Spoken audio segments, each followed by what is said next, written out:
In this video lecture, I will consider server tracking type ADC.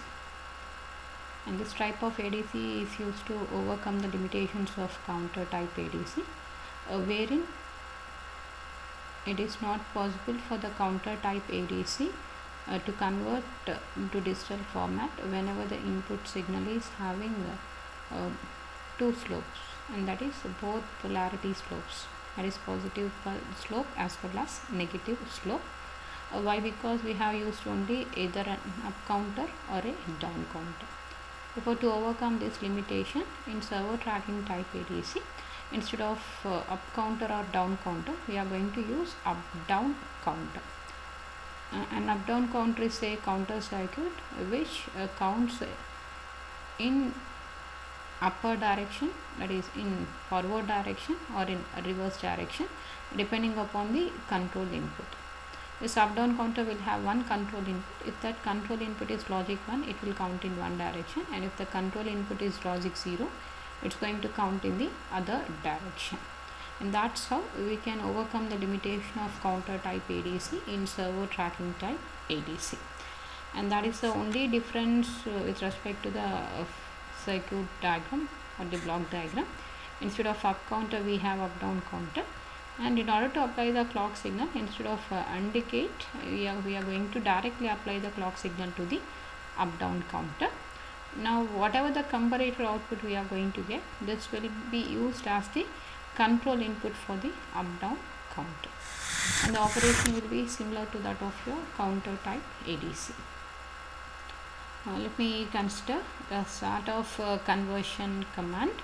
And whenever the start of conversion command is given, this up down counter initially it's going to be reset, and the reset signal will be released.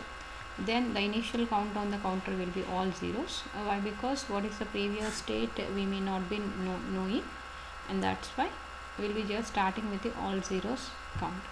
And same all zeros is applied to digital to analog converter, which will convert that analog voltage into digital voltage into analog voltage, and at the first case it's going to be 0, and here we might have applied a positive or negative input. If it is positive input, the output of the comparator will be plus.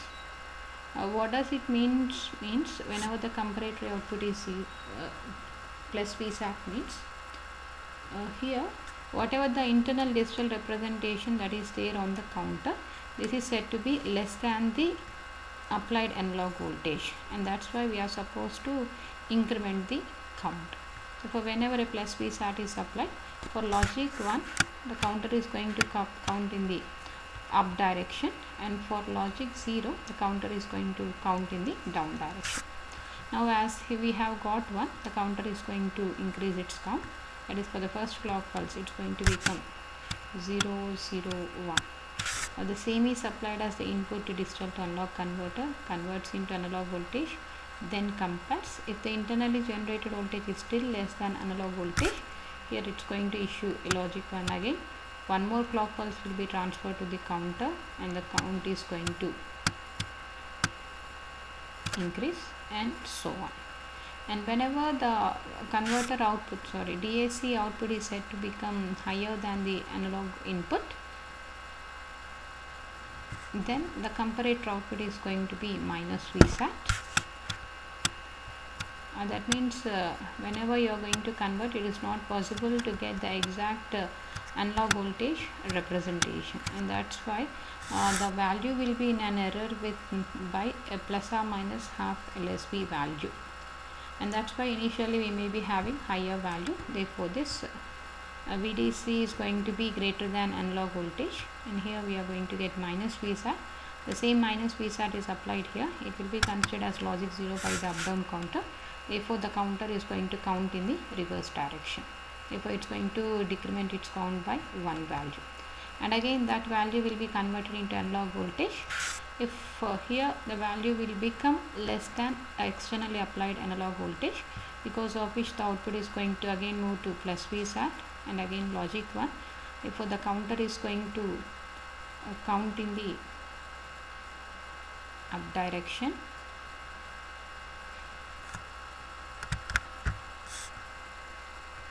and hence the counting increases or decreases, or the counting is going to increase and decrease. Therefore it's going to be alternating between the actual value.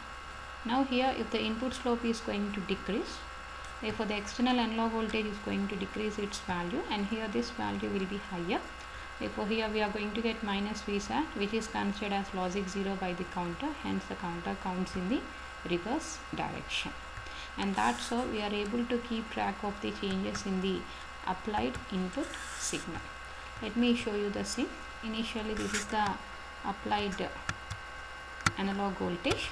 Now this is the initial count on the counter. Therefore the counter is going to count in the up direction, and it's going to make up to the value of the external applied voltage. Therefore here the external analog voltage has become greater than the internally generated voltage. Therefore the comparator output becomes minus Vsat. Therefore the counter is going to count in the reverse direction.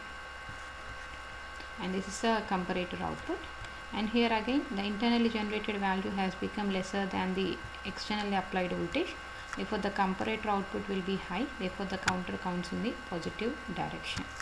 Therefore if the analog voltage is said to be constant, definitely the internally generated analog voltage is going to move back and forth around this analog voltage. Now let me talk of the limitation with respect to counter type ADC, wherein if the input signal is going to decrease, that is not going to be considered by your counter type ADC, but here we have used up down counter. Therefore the counter is going to count in the reverse direction, and that's how it is able to keep up or track the changes in the applied input signal. Now let me talk of one particular limitation with respect to this servo tracking type ADC. Here if the input is going to gradually change, definitely the counter is going to count either in the up direction or in the down direction, so that the converter is going to keep track of the changes in the applied input signal. But if the input slope is said to be very very high, either in the forward direction or in the reverse direction, let me talk of this one. Every time the counter is going to increment or get decremented by only one value.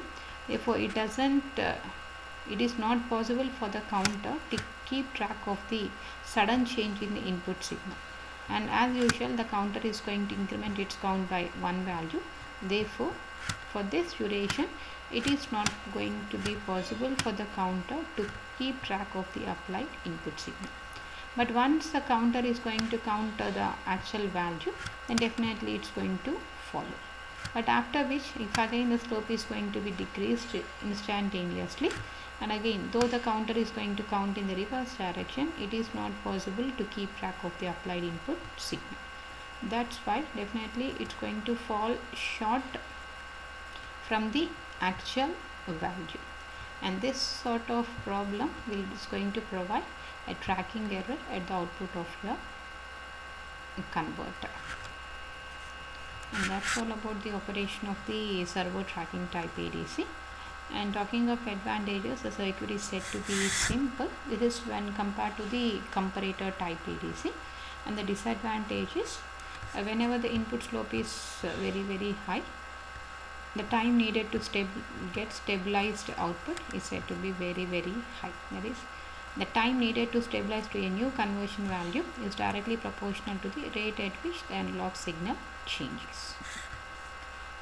And that's all about servo tracking type ADC.